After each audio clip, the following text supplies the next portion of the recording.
ഇന്ന് ഞാൻ വന്നിട്ടുള്ളത് ഒരു തക്കാളി ചട്നി ആയിട്ടാണ്. നല്ല അടിപൊളി തക്കാളി ചട്നിയാണ്. ഒരുപാട് തവണ ഞാൻ തക്കാളി ചട്നി ഉണ്ടാക്കിയിട്ടുണ്ട്. പക്ഷേ അതിന് വെറൈറ്റി ആയിട്ടുള്ളൊരു തക്കാളി ചട്നിയാണ്. എന്തായാലും നിങ്ങളെല്ലാം ഒന്ന് ഉണ്ടാക്കി നോക്കണം. ദോശയുടെ കൂടെയോ അല്ലെങ്കിൽ ഇഡ്ഡലിയുടെ കൂടെയോ എന്തിൻ്റെ കൂടെയും ചപ്പാത്തിൻ്റെ കൂടെയോ ഒക്കെ കഴിക്കാൻ നല്ല ടേസ്റ്റുള്ളൊരു തക്കാളി ചട്നിയാണ്. അതിനു വേണ്ടി ഒരു മിക്സിൻ്റെ ജാറെടുത്ത് അതിലേക്ക് ഒരു 4 തക്കാളിയാണ് കഷ്ണങ്ങളാക്കി നല്ലപോലെ കഴുകി വൃത്തിയാക്കി കഷ്ണങ്ങളാക്കി മുറിച്ചെടുത്തതാണിത്.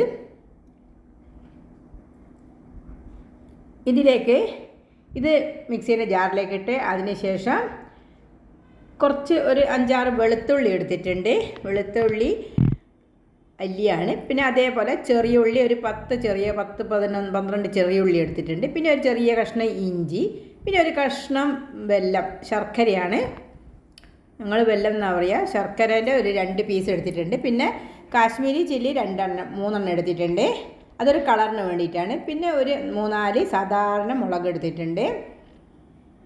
ഇനി ഇതിലേക്ക് പൊട്ടുകടലയാണ് എടുത്തത്. ഒരു 2 ടേബിൾ സ്പൂൺ പൊട്ടുകടല എടുത്തിട്ടുണ്ട്. അതും കൂടിയിട്ട് നമുക്ക് നല്ല പോലെ അരച്ചെടുക്കാം. ഇപ്പം നല്ല പോലെ അരച്ചെടുത്തിട്ടുണ്ട്.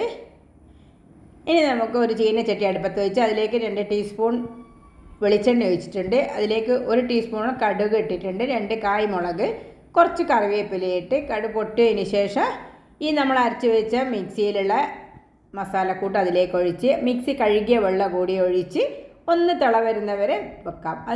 അതിന് മുന്നേ കുറച്ച് ഉപ്പിട്ടിട്ടുണ്ട്. നമ്മൾ ആദ്യം ഉപ്പിട്ടിട്ടില്ലല്ലോ, അതുകൊണ്ട് കുറച്ച് ഉപ്പിട്ടിട്ടുണ്ട്. ഇനി തിളച്ചതിന് ശേഷം നമുക്ക് തീ ഓഫ് ചെയ്യാം. അപ്പോൾ എല്ലാ ഭാഗത്തുനിന്നും തിള വന്നിട്ടുണ്ട്. ഇപ്പോൾ തക്കാളി ചട്നി റെഡി ആയിട്ടുണ്ട്. വളരെ പെട്ടെന്ന് ഉണ്ടാക്കാൻ പറ്റും, തേങ്ങയൊന്നും ഇല്ലാതെ ഉണ്ടാക്കാൻ പറ്റിയ ഒരു തക്കാളി ചട്നിയാണ്. എല്ലാവരും ഒന്ന് ഉണ്ടാക്കി നോക്കണം.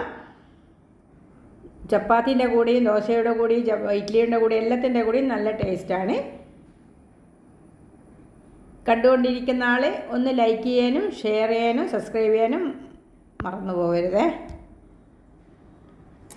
Okay, thank you.